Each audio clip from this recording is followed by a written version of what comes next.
How's it going, Team TeeChu? Today we're going to look at how this game, Link's Awakening, revolutionized the world of Zelda forever.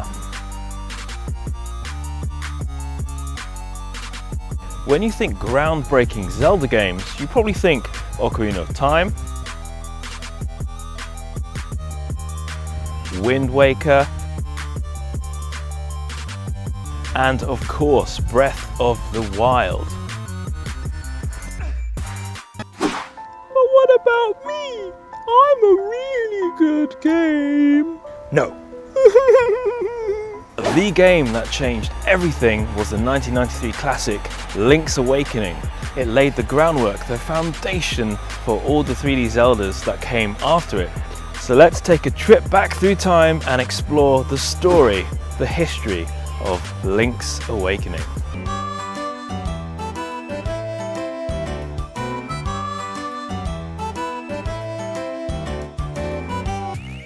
It all began as a top-secret experiment by Nintendo's designer Kazuaki Morita, who wanted to see if a Zelda game would run on something as teeny as this, the Game Boy.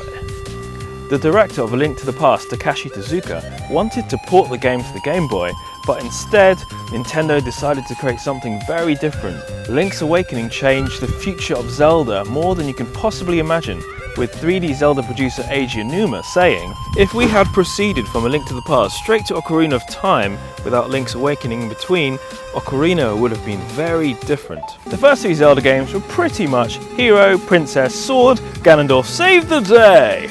Oh boy! I'm so hungry, I could eat an Octorok! The Link's Awakening changed all that. NPCs were no longer simple signposts to getting to the next direction. Hey, I'm a bit lost. Can you help me, please? Hello. You must go to the cave up north. But I didn't even tell you where I wanted to go. Go to the cave up north. Okay, I'll go to the cave. Hello. Gonna say anything else? Do you even see me? Go. Do I to exist? The cave up north. Thanks for your help. I'll see you later. Bye. They had character, they had depth. There was more purpose to these characters. Do you remember this guy from the most recent Nintendo Directs? His name is Yokashi Kazumi, and he's the big Nintendo brain who introduced more story and more plot to the Legend of Zelda.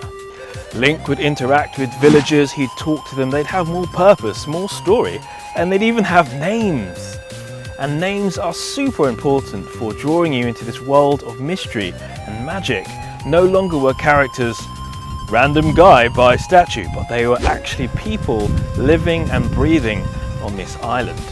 And it was Aonuma who thought that this Zelda game was the first one that had an actual plot, an actual story. And because you encounter these characters, it makes it more emotionally interesting. You become invested in these people that you've met throughout the story, and it makes the ending become that bit more bittersweet. Tallow. Tallow! I'll miss you, Tallow! Link can run, Link can sail, Link can jump. But did you know that it was thanks to the Roc's Feather from Link's Awakening that 3D Zeldas introduced that iconic auto jump? In the Game Boy game, Link could press a button to jump over traps and other suspicious things. And it's thanks to this that 3D Zelda has the auto jump. One thing that makes Zelda characters feel truly alive is when they need something to help them in their daily lives. Link's Awakening was the very first Zelda game to introduce trading sequences where you can take one item from one character, give it to another, receive an item, give it to another, and eventually make everybody happy. It's a Zelda video, so of course we're going to talk about music. Music is some of the best parts of the series, and Link's Awakening was the very first Zelda game to introduce dungeon exclusive music and also character themes as well. Like when I hear the Windfish's song, Tallow. Tallow! Why? Tallow, why? And of course, fishing. Who can possibly forget all those hours you might have spent in Ocarina of Time trying to capture that bastard, the Hylian Loach. You. But fishing did not originate in the Nintendo 64 game, no! Fishing was introduced in Link's Awakening as well as going underwater. for the very first time. And there we have it. It's thanks to Nintendo's experiments and Kojima's amazing Zelda story that we've got Zelda games with so much depth, so much rich character, and it's redefined the way we see Zelda games forever. Link's Awakening inspired 3D Zelda producer Eiji Onuma, and he wanted to use that same feeling he had playing the game when making Ocarina of Time. There's a puppy over there. Hello, puppy. Ah, puppy. There's a puppy running behind. So there we go. If you guys want to see more geeky and retro recap content, be sure to hit that follow button. Thanks so much for watching, and if you're going to get Link's Awakening for the Switch, I hope you enjoy the game. It is absolutely incredible. And if you guys like Zelda content, be sure to check out this t-shirt on a certain website, link in bio. Okay. Anyway, thanks for watching. See you next time.